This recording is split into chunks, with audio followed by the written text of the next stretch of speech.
Okay, so thanks everyone for joining. The first thing for today's community call that we wanted to go over was Kobe's designs for the workflow for the OSF integration. So he has a whimsical board that kind of describes what we're thinking about designing and building out in order to help with these like data and pre-registration verifications.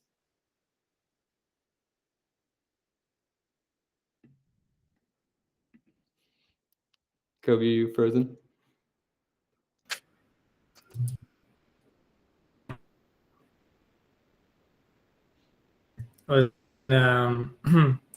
Deployed to staging, but let me stop. Seems to be killing my network. Okay, can you guys hear me now? Perfect. Okay, let me turn my camera off because I think it's kind of killing the bandwidth for some reason. Okay, still good, right? Yeah, it sounds great.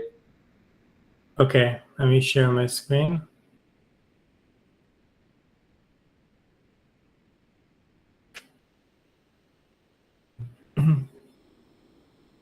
Can you guys see it? It's looking good. Yes. Okay, good. Yeah, so as Joyce, let me give you guys a little bit of information. So as Joyce mentioned, we're trying to get this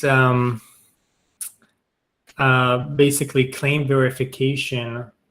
Well, we're trying to get like a whole peer review system going with ResearchHub in the long run, but as a first step, we're starting with a claims verification.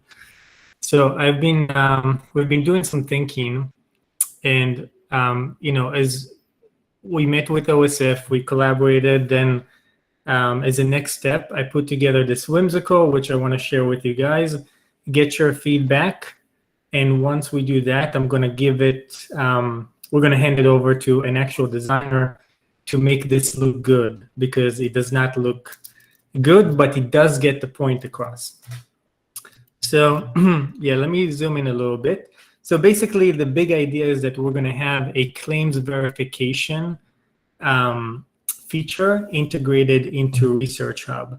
So that means like basically with when a preprint is uploaded to OSF, you guys probably know this better than I do.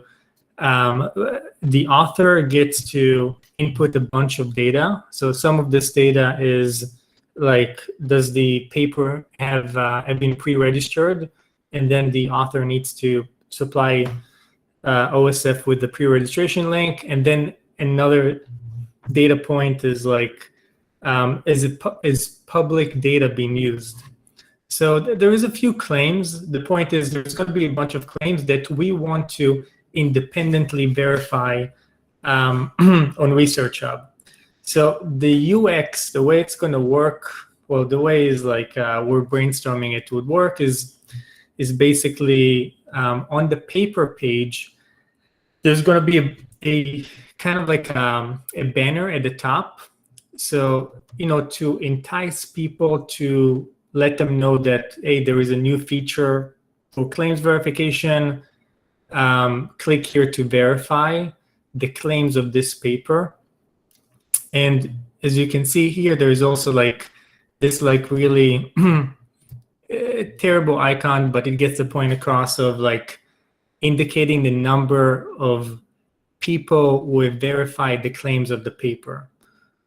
So it's at the top, because the top section is where we represent the state of the paper, of like number of comments, number of upvotes, etc. So now we have a number of claims verification. So anyway, sorry to like give you guys maybe too much information. So let me just jump right into it. So you click verify, right? And what's going to happen is there's going to be a modal. I'm going to skip this section for now, but what's going to happen is there's going to be a modal that's going to show up, claim verification modal. It's going to say something like, here's the paper you're intending to verify the claims of. These are the authors. And then maybe some like a couple of bullet points saying something like, help us improve science by verifying the claims of this paper, completing the claims of verification may earn you RSC. Learn more how we can do it, and then some like maybe some information like why are we doing this? Maybe like to go into more detail. So anyway, you click start and then you begin the process. It's a series of steps. Each screen represents like one claim to be verified. So in this case, we're verifying like public data. So the author claim that a public data set is used, and that's like inputted during the OSF like preprint upload process. So as a person verifying the claim, you can say like yes or no, and then maybe some information about what is considered public data. You click continue, you move on to the next phase. In this case, like the claim is pre-registration. So the author claims that the pre-registration is available. And you get to say whether the claim is accurate or not. And maybe a little bit more information about how to go about verifying a pre-registration. And the final step is like once you've gone through like all the claims that could be verified, we want to really collect like your final thoughts, because the point of it is to actually get the author to revise the paper if needed, and to like engage in a meaningful dialogue in order to get to the bottom of what needs to happen in order for them to revise the paper. So this is like some qualitative data. So if this was a quantitative, like yes, no, blah, blah, blah, here you supply some quantitative information, qualitative, and what happens is the output of this model is generated into essentially like a special comment. So you have like, this is the discussion, this area right here refers to the discussion section of the paper page, which, you've all seen it right now. It looks like this, right? It's only got comments, but we're thinking of changing it into something like discussion, and discussion may include comments, but also claims verification. So it ends up here. You can see like this person approved the claims of the author about a day ago. They approved the public data claim, they approved the pre-registration claim, and they earned some RSC. And we can talk about like how to go about this. And as an example, like we also have like, you can have like a filter for like all comments or claims verification, where you get to select what you want to see. In this case, we're seeing everything. Therefore, you're also seeing a regular comment. And below it is just an example of like what it means for like a claims verification that has not gone through successfully. You can see that, Anton, here you go. You challenge the claims of this author, right? Public data claim, good maybe. And then like pre-registration maybe did not get approved. And maybe here the reviewer, we're indicating here, reviewer has left a comment that the link was not good. And then the author like replied back. So there is a meaningful dialogue that's happening here. And obviously, like one thing I forgot to mention is that the author will get notified as soon as you leave a comment, as soon as you leave like a claims verification on the paper, so they can be aware of it and they can resolve what needs to be done. But let me pause here. Let me confirm that you guys can still hear me. And have you guys heard everything I was saying? Yeah, that's perfect. Thank you, Yep. Kobe. Cool. Nice. The final thing I would say is that like this example that I did was kind of inspired by GitHub, because in GitHub you can, not sure if like you've all seen it, but you have essentially like a timeline that includes comments and reviews in one timeline. And within a review, you can also have like a bunch of comments that the author and the reviewer can engage in. And I think that we can kind of like use the same paradigm here.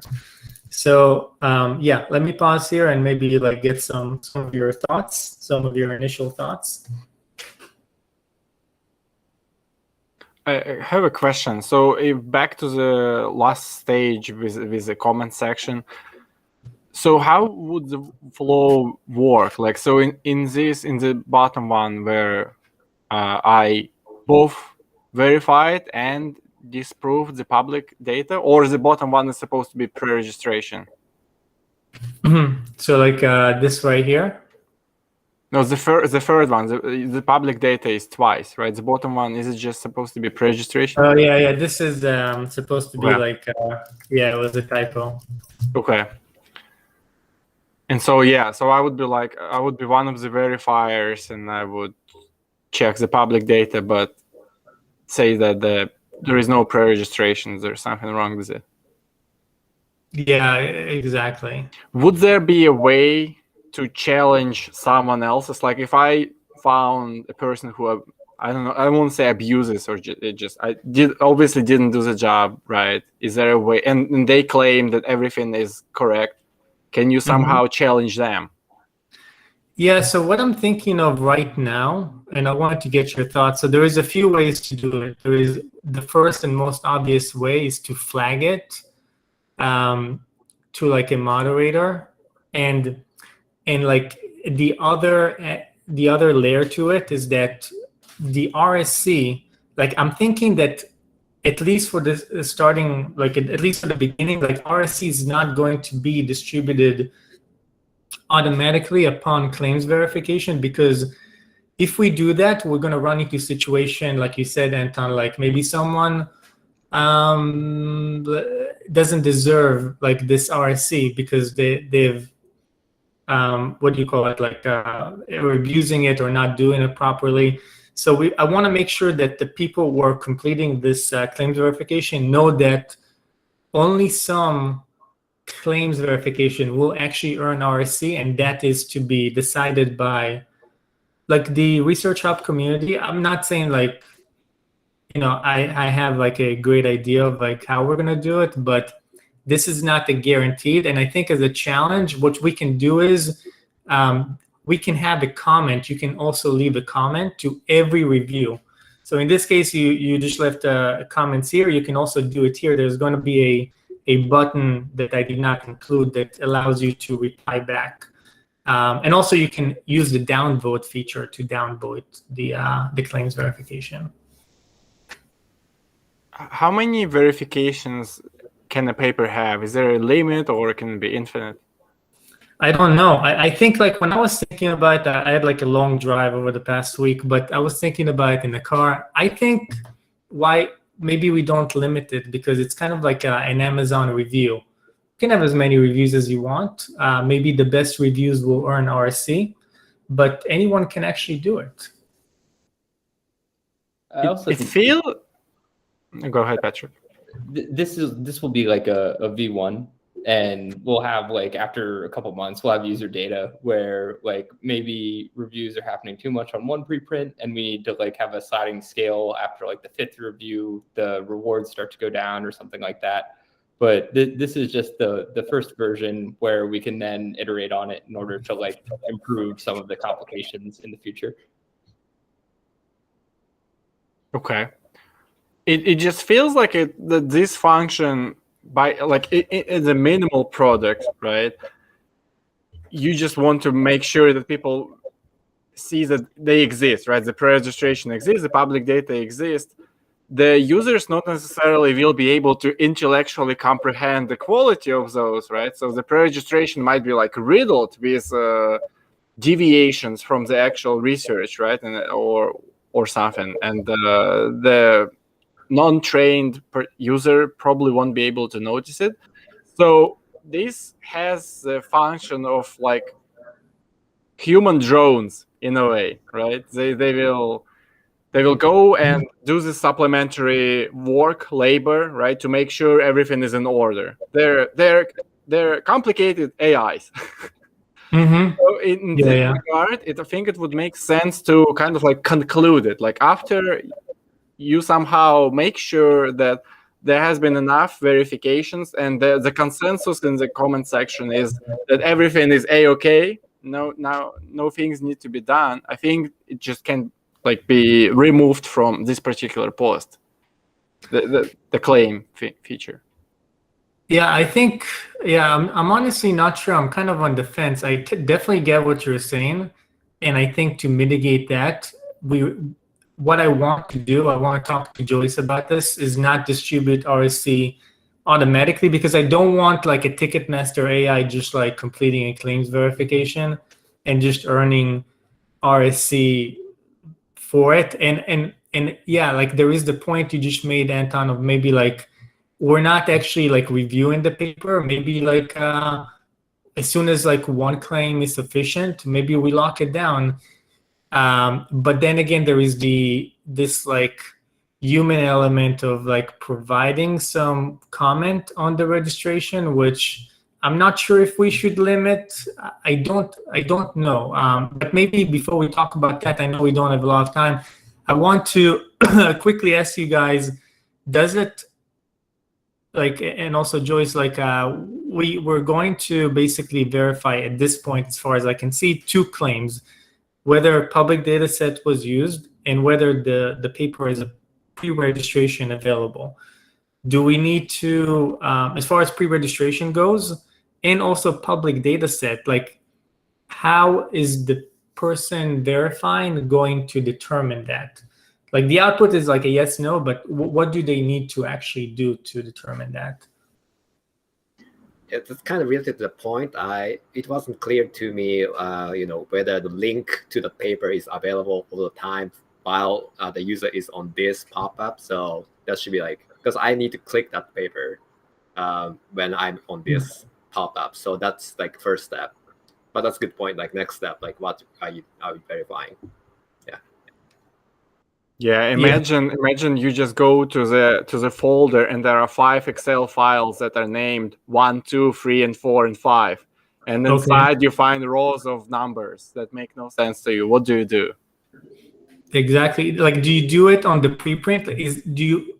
Is it sufficient to only look at the PDF and look if whether like public data set was referenced, for example, or do you need to go into the actual files?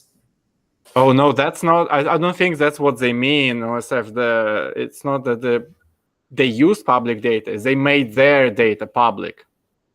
They upload it to the OSF file. Yeah. Okay. Got it. Yeah, I wasn't quite sure what they meant, but that makes sense. I interpreted it differently. They basically, it's kind of a glorified GitHub. Basically, and they have their folder, and they should have their program. Well, you actually don't have the materials, right? You just do 2 badges, not 3, right? You skipped one. But there should be files in that folder, right? And there should be a file with a pre-registration there as well. Okay. Yeah, no, that makes sense. But what about? I thought that the pre-registration is like hosted on OSF, and there's going to be like a link to it. Do you guys? It is, yes. It can be found in several places on OSF, but there is a place with a special link. Okay, cool. I'll definitely talk to Joyce about that. I want to like iron it out. Any other comments, guys? Anything? Just a small remark. How will the authors claim a claim? Let's say, is it imported from OSF, or how does it work? How would the authors claim a claim? Oh, how would they claim? For instance, there was the preprint or the pre-registration, or the public data set. They claim there is they use a public data set. Yeah.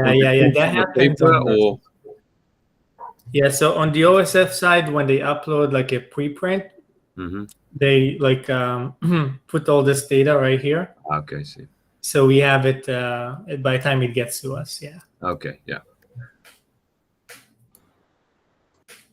I'm not sure if bundling together different claims is the best UX, and maybe me as a user, I want to just verify one thing, and maybe I just want to verify pre-registration and data, and just for the sake of future proofing, bundling things could be a more confusing way to implement things than just doing one claim at a time.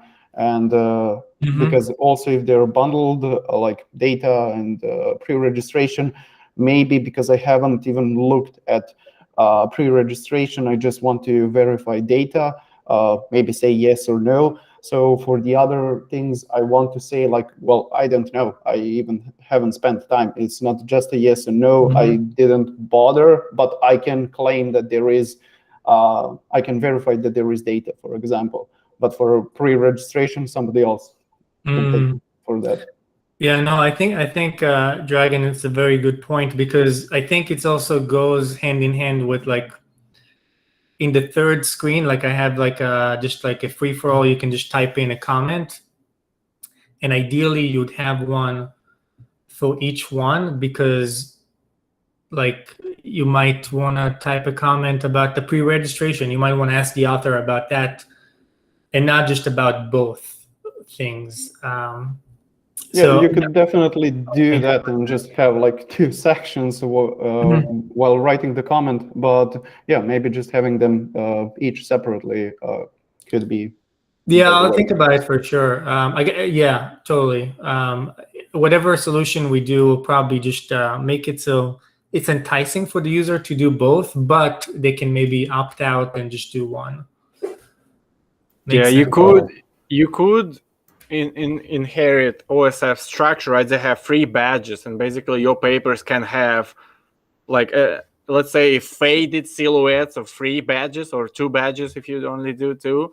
And if you click on it, you can make it happen for this particular paper, 1 badge at a time. Yeah, Anton, can you send me like an example of like a paper that's got the badges? Like, I don't think. Sure, I can send you the link to the badges themselves. Yeah, and the badges themselves. So I think it'll be really useful for me, because I do want to have some kind of consistency with OSF. There you go. Nice. Thank you. Yeah, I know we're kind of like over time, so I'll stop sharing. I know Joyce said only 5 minutes to talk about all this stuff. Sorry, Joyce.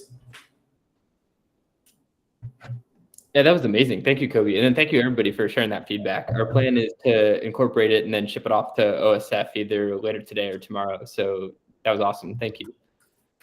Yeah, thanks, guys. The next thing I want to talk about is we did our quarterly board meeting for ResearchHub last Friday. And one of the things we chatted about is that in general, the board is super excited about kind of the early community, and like particularly you guys here in these community calls sharing like these ideas and stuff. And so we want to try and like kind of build things from more grassroots perspective. I think I mentioned earlier, part of the thought process was if we build a product that's good enough, the people will come. But we're kind of thinking that it may be worth investing in actually trying to build the community. So, for example, one thing that Brian did over the weekend was donate to Dr. Bick's Patreon. Dr. Bick is someone who does like scientific integrity and creates content that would be amazing to have on ResearchHub. So I wanted to open it up and see if you guys have any ideas and how we can invest like significant amounts of money, but not like crazy stuff, like a couple $1,000s in trying to like help to grow basically the people who attend these calls and create content on ResearchHub, whether it's supporting people like Dr. Bick's Patreon or maybe like having a small grant competition for research projects, or just wanted to open it up to see if anybody had any ideas. And then I'll probably follow up next week with some like potential things we could implement. Do a grad student conference. I think we talked about this idea with hefty prizes. They'll be amazed. So can you go into more details of what like a grad student conference, what would that entail? Depends on how ambitious you are in terms of organizing. The easiest way would be, Nami, help me out if I'm saying dumb things, to do maybe a poster section or something, maybe even in GatherTown. It could be virtual, so you would need to do some sort of call to action and send it to, I don't know, through some channels. I don't know how people, maybe try to talk to PSA people or the SIPs people. Remember the organizers, maybe they can share their channels. But yeah, you could be like, yeah, it can be on any topic, on any project that you're currently working on, especially if you plan to publish it eventually. There is a form, there is a word limit, and that's it. And then we have a prize pool or something in each category or in total based on which one is the most upvoted. You can integrate it in ResearchHub, right? That would be really awesome. That would showcase how ResearchHub can work. The most upvoted one gets a prize, and then you should probably have the expert committee also hand out some prizes as well. Yeah, I was thinking this is a great opportunity for a DAO vote. Like in theory, if we want to have the DAO vote eventually allocate funding, like you're totally right. Like we could have like most popular as measured via upvotes, like most popular, maybe like most supported. And then we could have like a DAO vote weighted by Research Coin Holdings to distribute like a cash prize to whatever, the community thought was their favorites. That's a great idea. Mm-hmm. And imagine, how sometimes on Facebook you see like, oh, hey guys, my nephew is competing in this thing. Can you please leave a like because they'll win something? Now, the thing with ResearchHub is if people want to abuse it, they'll have to invite their friends over to sign up for ResearchHub first. Best case scenario. And then we can even like, for the people who show up for that kind of thing, like we can be like, hey, claim your other papers and like refer other authors. Mm-hmm, and we can try and like create a viral loop that way. Create an illusion that this is temporary and is a scarce resource. Do it just for for participants in the conference. It's a one-time offer, a super referral program. If you refer an actual academic or something, they claim their profile, they get an extra RSC. Never again. One-time offer. It's an amazing idea because it's so much better than just giving away money. Like if we do the virtual town thing, like the Gather Town, like you said, it's actually like building relationships between people and stuff. I like that a lot. That's a great idea.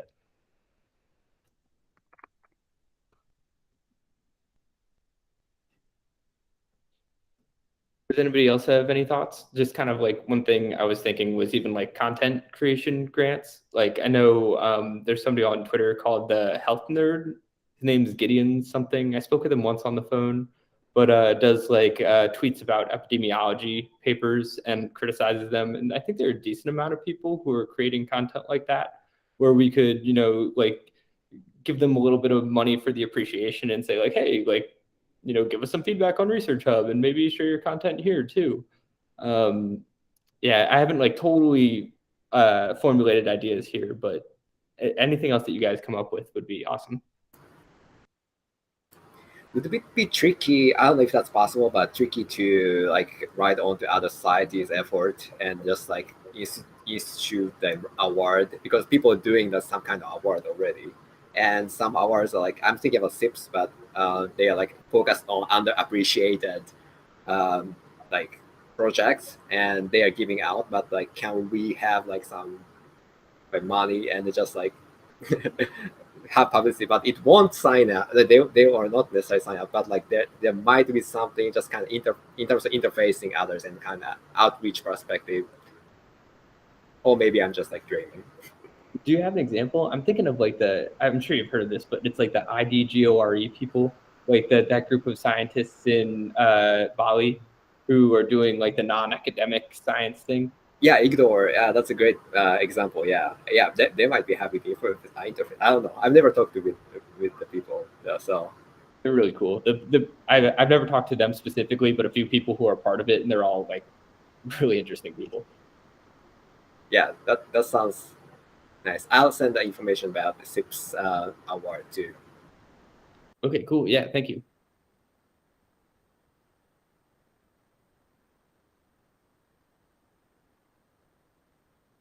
Yeah, I love the grad student conference idea. I think that's awesome. Do you think it'd be okay to limit it to just grad students? Like, I'm Oh, wondering- absolutely.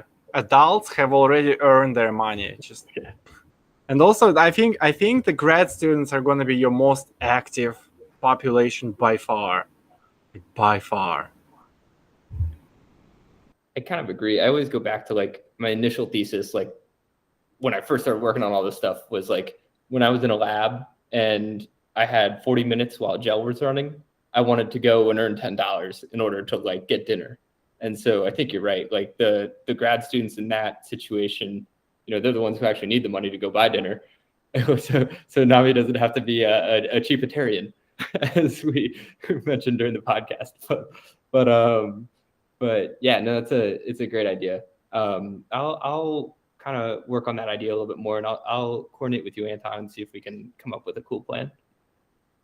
And then the last thing that I wanted to talk about was that the board wants to come to these community calls, like one member at a time. So like Brian, Max Hodak, who's the guy from Neuralink, he's working on a new project now. And then Rob Reinhardt, who's the Soylent founder.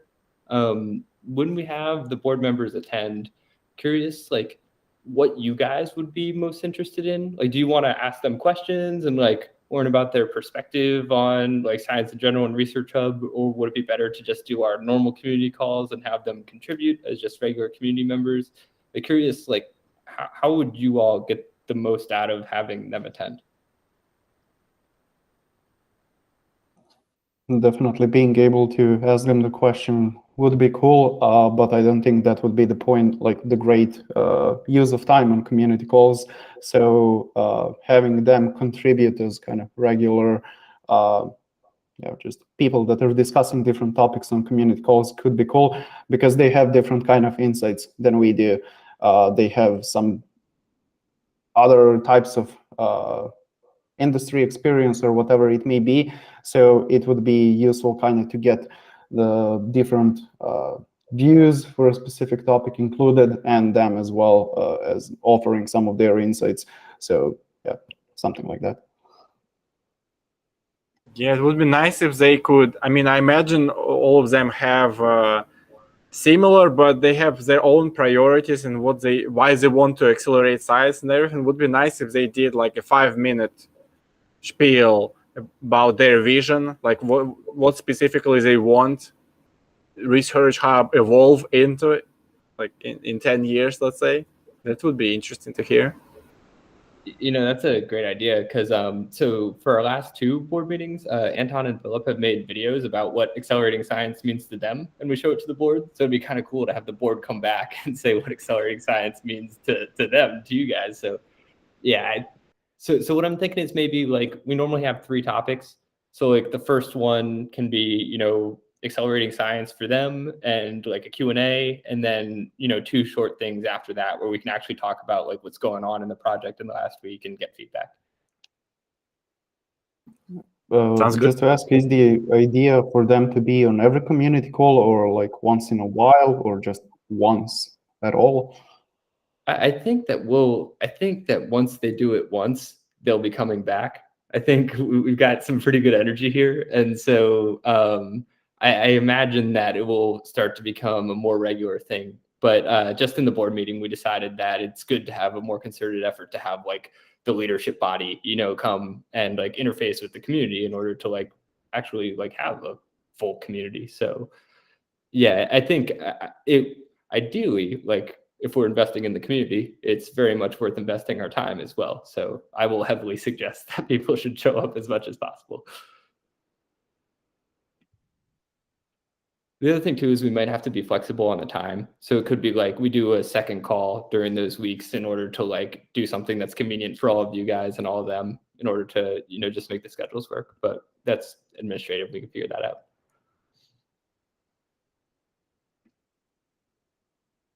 Cool.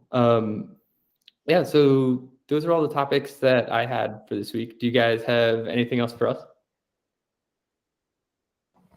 So one thing that I noticed that kind of went below the radar perhaps was the ability to post kind of new things besides comments, like Kobe was showing, inspired also by GitHub I'm not in timelines, and then being able to upvote different types of content and like working on that and just adding new features on top of claims and perhaps other things that you could upvote as well and then earn from those as well is an interesting one. And I think kind of figuring the UX for the claims will be much more important actually than just for claims. So it's a totally interesting kind of set of additions that isn't specific to claims only. So yeah, that was fun. I could not agree more. Like, I think this is the first baby step in towards like maybe what actually brings us the product market fit. Because even in a paper, right, like a paper is making a claim, and sometimes the evidence really supports it well, and sometimes the evidence doesn't support it well. And so having the ability for like crowdsourced verification of, hey, does this data actually support what the authors say the conclusion is, I think would be super powerful. So I totally agree. I think there's a lot of directions this could go, and most of them are more compelling than what we're currently doing. Yeah, and not just for claims, but in general, like adding different kind of supplementary materials and content that can also earn you some additional coins is super useful and just opens a lot of doors.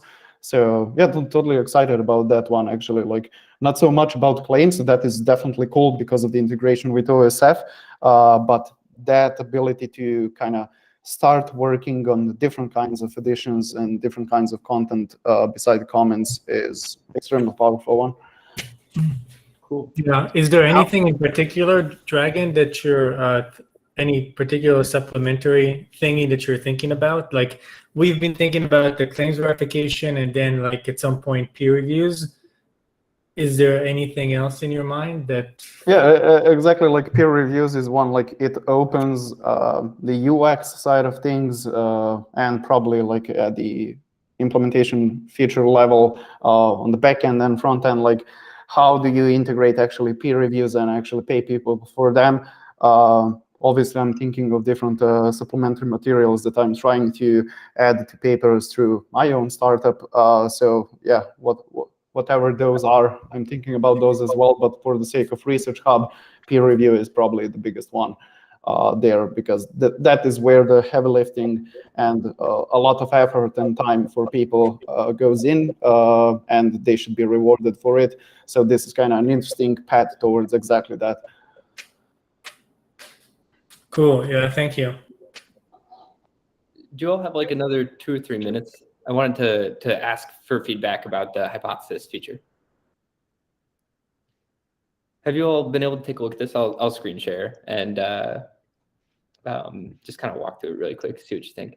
I've added 2 so far, and I think this is like a pretty early V1. Like it's definitely not ideal yet. So yeah, just curious what you all think so far. So this is a conversation that Anton and I were having kind of in the comments of a paper. The idea is there's a hypothesis, some details kind of like explaining the hypothesis, and then you can add papers and there can be crowdsourced like addition of more sources and then basically reviews of how relevant the sources are. So yeah, curious anybody had been able to play around with this and if you had any thoughts on like what could make it better. The sources are not clickable. Yeah, totally. I mean, that's a huge deal. I pinged Calvin today, so it seemed like it was going to be an easy fix. Hopefully that'll be in there within the next 24 hours or so. And then the years too is pretty ridiculous. So hopefully it'll be more accurate as well. Do you all think? I mean, it's. Go ahead. You can go first, then I'll follow up. No, well, I think definitely it's going to be, and we should accept it, it's going to be a messy instrument, right? Because it involves debates, it involves opinions, and it involves cherry picking. So, but I think it's okay, right? As long as we treat it as a, I don't know, how do you envision it? Do you envision this as a person looks up on the internet, should I use this type of shampoo for hair loss prevention or not? Well, what is the current consensus on whether this can be done? And they go on ResearchHub and they look up this hypothesis and they they use it as a direction to do things or not do things? Or do you more view it as a, okay, guys, nobody knows, let's discuss? So in my own mind, I view it the way that you said it, where I think that eventually these hypotheses will be tied to questions.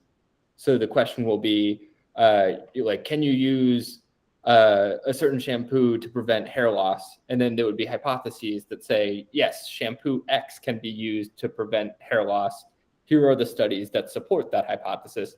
And people can comment on whether the studies actually are relevant for like the claim that the hypothesis makes. Yeah, Anton, did you share? Were you the one that shared like this? I don't know the name of the product, but it was like something with octopus that you have like a thing with like it's like a breadcrumb trail of like question, hypothesis, like something paper. So multiple people share that throughout the time. Okay. So there is the octopus, and there is Mimosa. Was it? Dragon shared Mimosa, but I don't know. Is Mimosa alive yet? No. No, I looked at that. That was very useful. Dragon. Yeah, it's not live.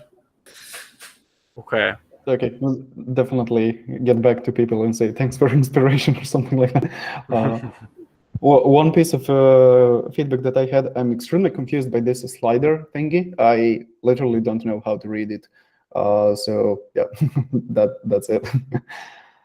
Yeah, I totally agree, because it's not clear whether it's like, yes, these papers are relevant to the hypothesis, or yes, these papers prove the hypothesis. Yeah, they do like. Mm-hmm. Yeah, sorry, go. No, you go ahead. That's exactly what I thought. Yeah, I'm not sure. I'm now looking at it, and like it's green, but it's partially green. It has this circle in the middle, and I don't know what the information that it's trying to convey is exactly. This text, like 100% of researcher thinks, yes, that is kind of very useful, just summary. But then what the slider is doing there is just for the visual effect, and like why is not that conveyed in the text, or why it should be separate.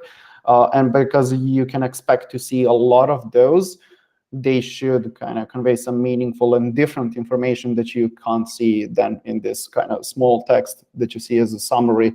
So yeah, just part of that, because I'm not sure literally what the information there is. If that's the consensus, maybe the slider thing would be like the picture of the human being and the kind of gradation into gray to like something like that would be more clear. Yeah, I was also confused. I clicked around and then I submitted my response and I was never able to change it. So one thing, yeah, there are some users like that. Sorry, go ahead, Anton. I wonder if the consensus thing, I think, needs overhaul. First of all, I would ditch the neutral option. Like, neutral option serves no function. If you have neutral opinion, just keep walking. Why even clicking things? If it's neutral, go away.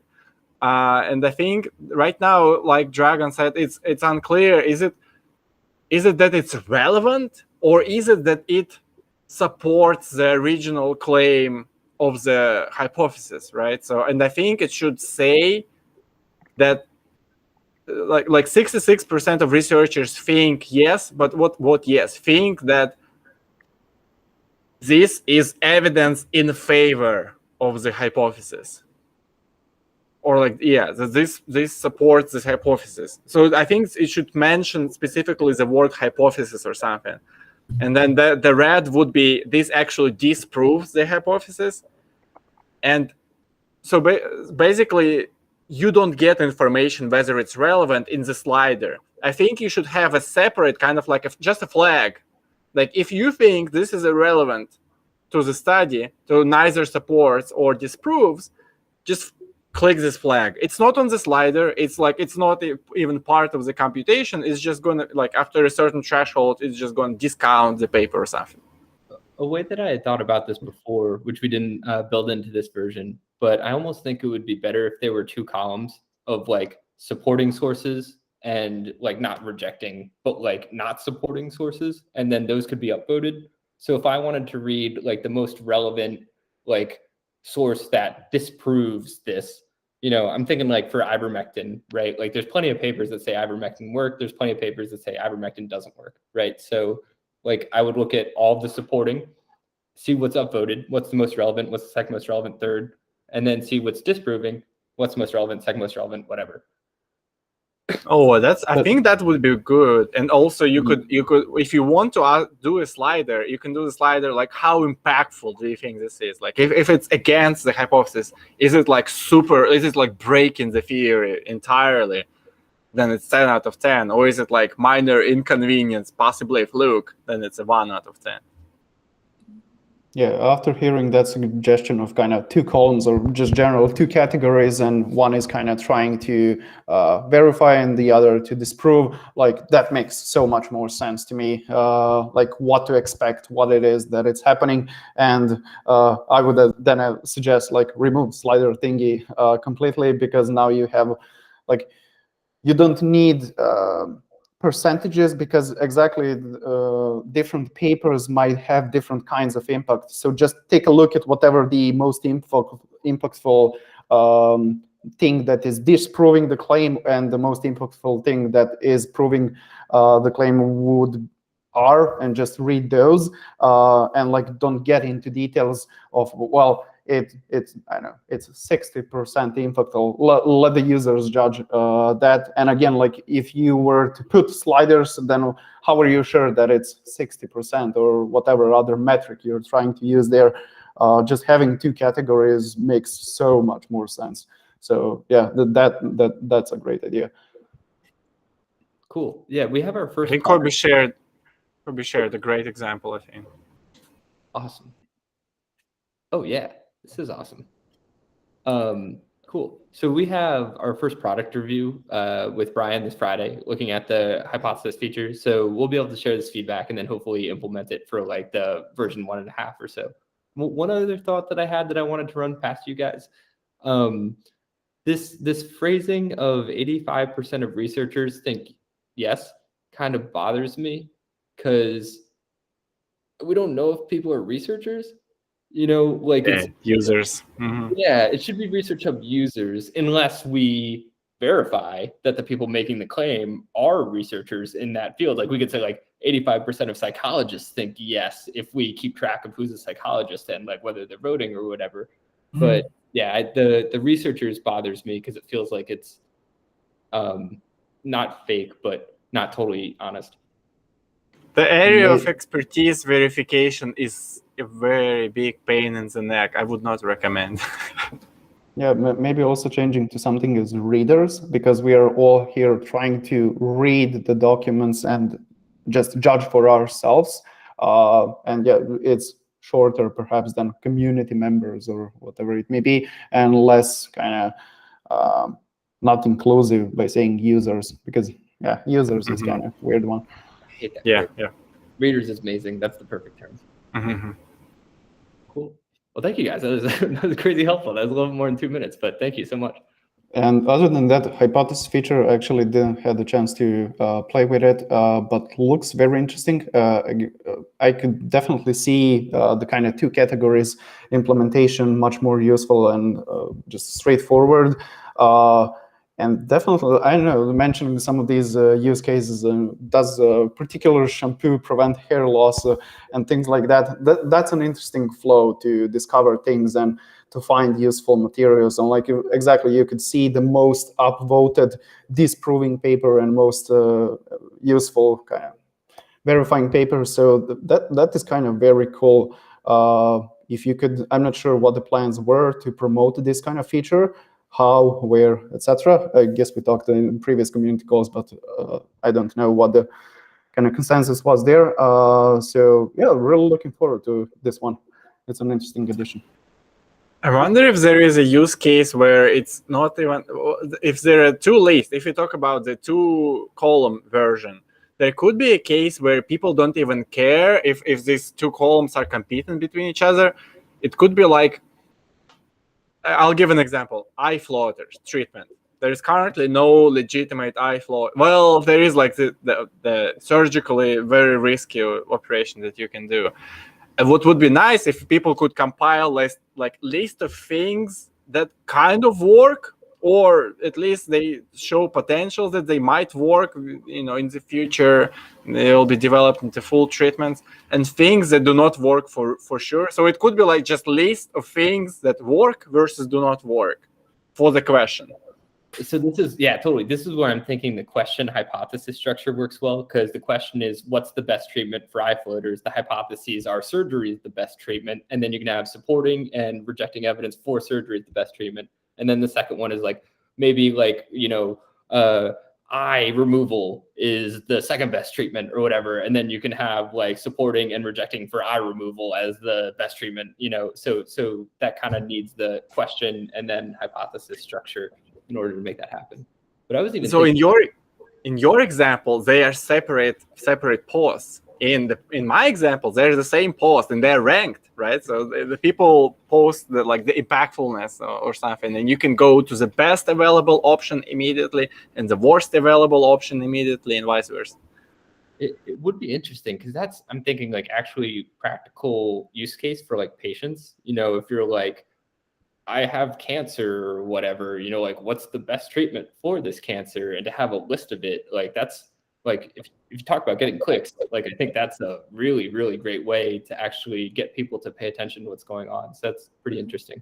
Yeah, I can agree that creating sort of a compiled list, curated list is useful, definitely, but kind of the value hypothesis of the hypothesis feature is kind of very straightforward one. So here's the question that has kind of yes, no, agree, disagree, and we are testing exactly that. And yes, creating sort of a curated lists is an abstraction of that kind of functionality, but hypothesis is delivering a very specific value. It's trying to help you answer yes or no, and then perhaps something extending the hypothesis feature or that kind of compiled list thingy, where you just have access to different resources compiled by somebody that perhaps like those entire collections are upvoted, then would be another just implementation of the idea. Yeah, totally. I was even thinking that this feature is going to be really nice once we release the electronic lab notebook that Thomas is working on, because a lot of labs are like working towards a specific hypothesis and they're creating evidence that it either supports or refutes it. And to be able to cite like even like one experiment and put that in the support or refute column, I think is like really cool, even for a lab to be able to keep track of like their own work. So I think this is going to fit really nicely with what Thomas is working on. Cool. Well, thank you guys so much for the extra 25 minutes. This has been amazing. Do you all have anything else while we're still here?